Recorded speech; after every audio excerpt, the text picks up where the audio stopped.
બનાસકાંઠા જિલ્લાના થરાદ તાલુકાના જમણા ગામમાં 2010-11માં બનેલી ઈઢટા ડિસ્ટ્રીબ્યુટર કેનાલની જમણા માઇનોર એક કેનાલની સ્થિતિ આજે દયનીય બની ગઈ છે।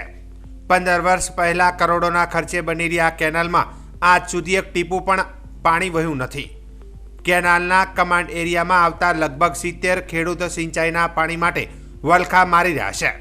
વર્ષોથી કેનાલની સફાઈ કે જાળવણી ન થવાના કારણે હવે તો કેનાલમાં બાવળના ઝાડ ઉગી નીકળ્યા છે, જેના કારણે કેનાલ ક્યાં છે તે પણ ઓળખવું મુશ્કેલ બન્યું છે। આશ્ચર્યની વાત એ છે કે નર્મદા નિગમ દ્વારા ખેડૂતોને રવિ સિઝન 2024-25 માટે પિયત માંગણા પત્રક મોકલવામાં આવ્યું છે। નિગમના અધિકારીઓના જણાવ્યા અનુસાર કેનાલ અનેક વખત અનેક જગ્યાએથી તૂટેલી છે અને રિપેરિંગની પણ જરૂર છે। હાલ ખેડૂતો મુખ્ય કેનાલ અને ડિસ્ટ્રીબ્યુટર નજીક હોવાથી ત્યાંથી પાણી મેળવે છે। ખેડૂતોમાં સરકાર અને તંત્ર પ્રત્યે ભારે રોષ જોવા મળી રહ્યો છે।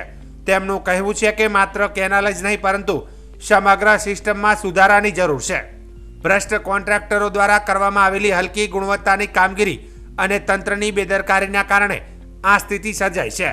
આ સમસ્યાનું નિરાકરણ લાવવા માટે તાત્કાલિક પગલાં લેવાની માંગ પણ હાલ ઉઠી રહી છે। ગમે તે અડાવળમાંથી પાણી લાવીને પોતે પોતાનું પિયત ચાલુ કર્યું તો એ હિતેરવાળા પણ અમને ના કે આ બધા મફતમાં લઈ રહ્યા તમે અમારા કને શેનવા માંગો છો।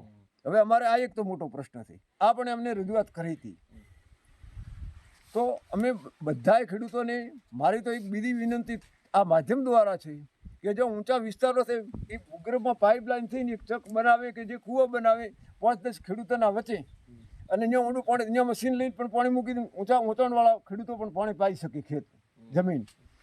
આવું કરવા સારું અમે ઘણી વખત રજૂઆતે કરી છે।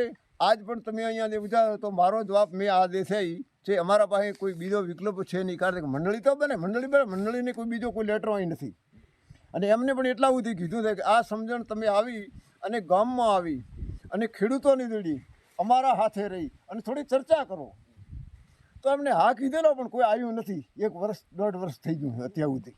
ઓકે।